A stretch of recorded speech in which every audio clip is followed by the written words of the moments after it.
Okay, so thank you for joining me on yet one of my new awesome podcasts. Trying to get my fest there going.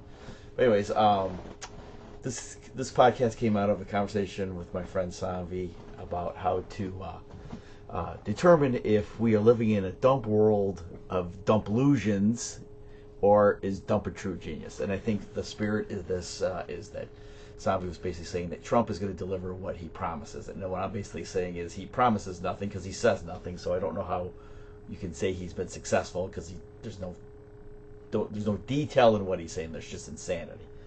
So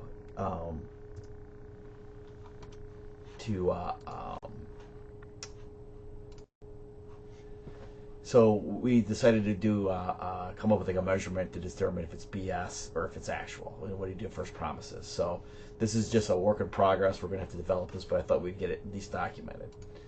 All right. So one of the first ones would be immigration, and we have to come up with a way of measuring it. I think Sanvi was talking something about encounters.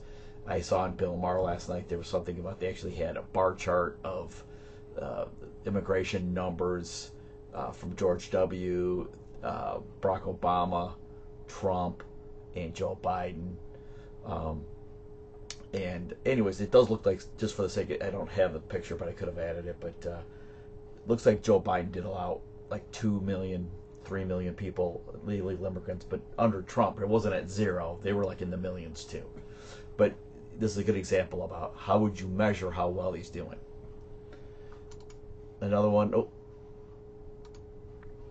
hit it too fast, but inflation, I think that one's kind of straightforward. And then say government spending, the Doge stuff, and then I don't know, taxes. I'm just throwing that in there. And then first, then with immigration, what are we going to measure? And we were going to get in the details of that. One of them I'd like to do is if we do immigration, and how he's going about collecting people, measure it for the 50 states, and do a blue and the red to see if immigration's bad, right? The red states should go first. Texas, for example. If immigration is just a political argument, you'd see the blue states go first, just for the sake of argument. And the other part too is, there's a reason there's illegal immigration because there's a workforce that's being needed.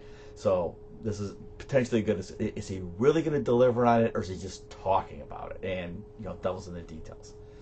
But we have to figure out what we're going to measure, where we're going to get that data, and we'll go from there.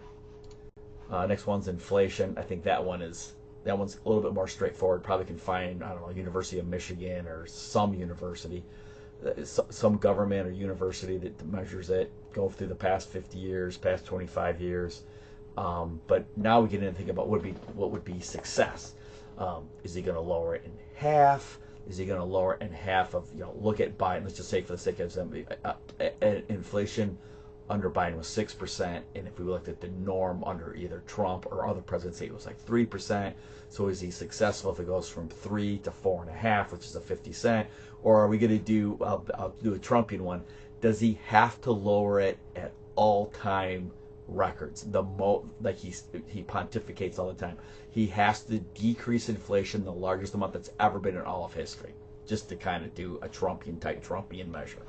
So government spending, that should be fun, because you got government spending that's the entitlements. If you have government spending that's military spending, you got government spending that's all over the place, and you're going to have Doge, and this is one of the stories that's I already can tell is already being underreported, but the amount of people that called up when he tweeted out that he's going to stop the spending, and and I know they're already saying that didn't happen, but from what I understand, the Republican Congress got all-time high feedback instantly on that day, thus the whatever, I know we can't call an apple, right? Whatever Trump or Elon is going to describe the misinformation about, oh no, people got pissed. And I guess once again, we'll see that probably the next way we'll measure how people are pissed off is when he comes from election the next time around. And then we'll end up with taxes.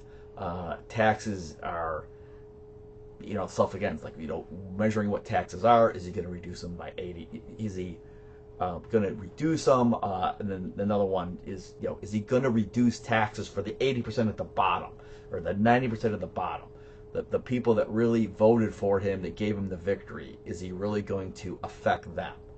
And then the other part would be the debt, which is, how you want to measure that he reduces the debt.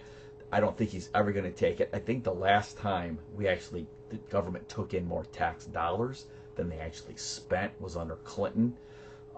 And they were on their way to paying down the national debt, but then Bush got in, and then he stopped doing it with tax credits. So I'm not saying it's not a real impact on the government money, but once again, no one's going to take the bad medicine and actually reduce the deficit by actually increasing taxes over revenue and actually pay down the debt. Others could be healthcare, crime, the cost. Me personally, that you don't want to believe in global warming, and you don't want to just do a simple measurement of how CO2 is in the atmosphere. We'll go with like insurance. What's the cost of insurance? You've had these hurricanes and now the fires in California. You got car insurance. You're just going to find out you're not going to be able to insure anything. And I think in a business cycle, you're going to find out you stop insurance, you stop business growth. Because if you don't have the risk, if you don't have someone that's going to back up the risk of doing the investment, you won't have the investment. And then let's just say we pick 10 or 5 of these criteria and we figure out how to score them, right? What is the definition of victory? Does he got to get 3 of the 5? Does he have to get 7 of 10? Does he have to get all of them? Does he have to get none of them? And I feel like Sami's already making the point that like he's doing what he's saying, and I'm saying, oh no, the exact opposite. If you actually hold this person to actual, it's never going to be done. He's never going to achieve anything in a real physical sense. He might be able to achieve it in the inner circle of his media hype and the people voting for him. And this is another argument, is the people voting for him he might not deliver on any of them, but they still vote for him. But my point is, the spirit of this one is, let's make an attempt to actually see if he's just full of crap. And that's my bet. He's full of crap. He won't deliver on anything. Tariffs. I didn't even put in here tariffs. How did I leave out tariffs? Let's just start with tariffs. Tariffs got kicked in Canada today. 25% on materials. I think only 10% on energy.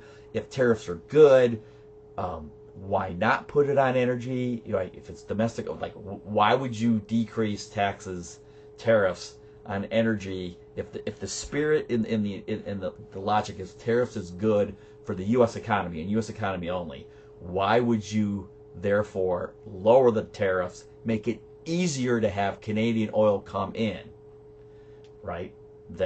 And once again, let's just do the first one. Gas is about, I paid $2.87 at Costco. It's been around $3.10, $3.25. What's another issue? A 20% difference in getting gas. But if it goes up to $4, is that a loss? So, anyways, it's a start.